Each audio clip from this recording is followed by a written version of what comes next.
غزوہ خندق کا موقع ہے. آقا علیہ الصلوۃ والسلام اور صحابہ کرام بھوک کے ساتھ خندق کھود رہے ہیں. صحابہ کرام کو بھوک لگتی. صحابہ کرام اپنے پیٹ پر باندھا ہوا ایک پتھر حضور کو دکھاتے، یا رسول اللہ ہماری بھوک میں عالم یہ ہے کہ ہم نے پیٹوں پر پتھر باندھے ہوئے ہیں. آقا صلی اللہ علیہ وسلم پر قربان جائیں شان مصطفیٰ صلی اللہ علیہ وسلم پر. آپ نے اپنا قمیص مبارک اٹھایا تو 2 پتھر باندھے ہوئے تھے. فرمایا اگر تم ایک باندھتے ہو تو تمہارے محبوب نے 2 باندھے ہوئے ہیں. یہ حالت دیکھ کر حضرت انس بن مالک کے والد محترم سے رہا نہ گیا. وہ تیزی دوڑے، کیونکہ اوپر ان کا گھر تھا. حضرت ام سلیم کے پاس گئے. انہیں کہتے ہیں گھر میں کچھ ہے پکانے کے لیے؟ کہ میں نے دیکھا ہے وہاں فاقہ ہے.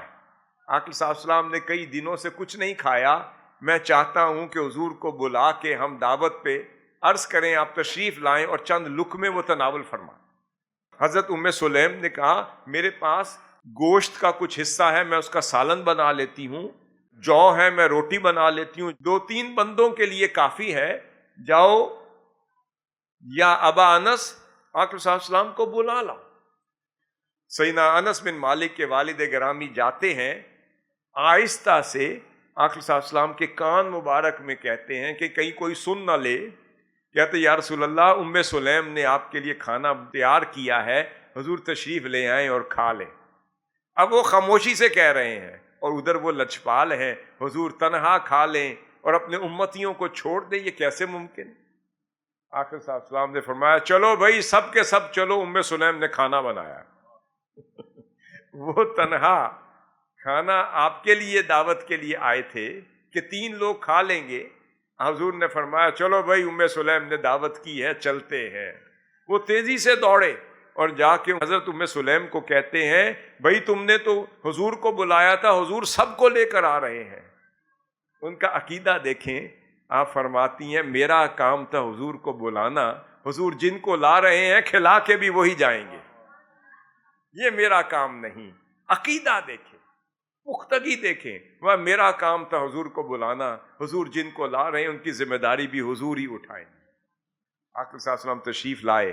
فرمایا 10 کی ٹولیوں میں آؤ اور کھانا کھاتے جاؤ.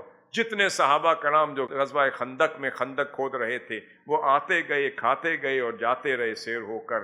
اور جب حضور صلی اللہ علیہ وسلم نے بھی پھر سیر ہو کر تناول فرمایا، کھا لیا اور فرمایا ام سلیم جتنا پکایا تھا اتنا چھوڑ کر جا رہا ہوں، اپنا نصیب ہم کھا گئے اور کھلا گئے.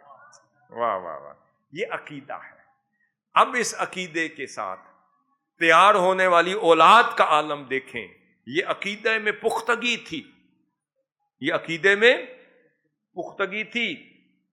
حضرت ام سلیم کا ایک اور واقعہ ہے کہ غزوہ میں تھے اور وہاں حضرت ام سلیم کو دیکھا کہ آقا صلی اللہ علیہ وسلم کے خیمے مبارک کے باہر خنجر باندھ کے کھڑی.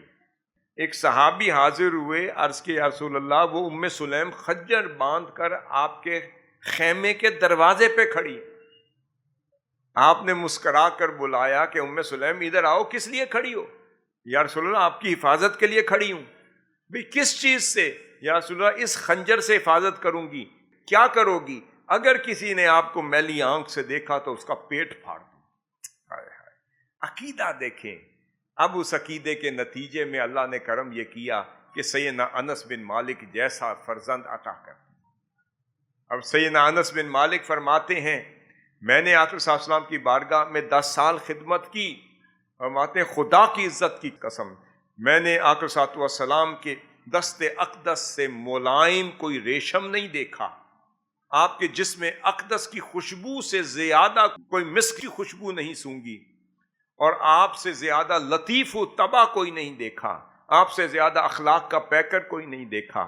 پھر کہنے لگے خدا کی عزت کی قسم 10 سال میں نے آپ کی خدمت کی اور کبھی آپ نے مجھے کسی کام کا حکم دیا ہو اور میں نے نہ کیا ہو اور مجھ سے نہیں پوچھا کہ کیوں نہیں کیا، اور کسی کام کا حکم نہ دیا ہو اور میں نے کیا ہو اور مجھ سے پوچھا کہ کیوں کیا. فرماتے ہیں اتنے لجپال تھے حضور.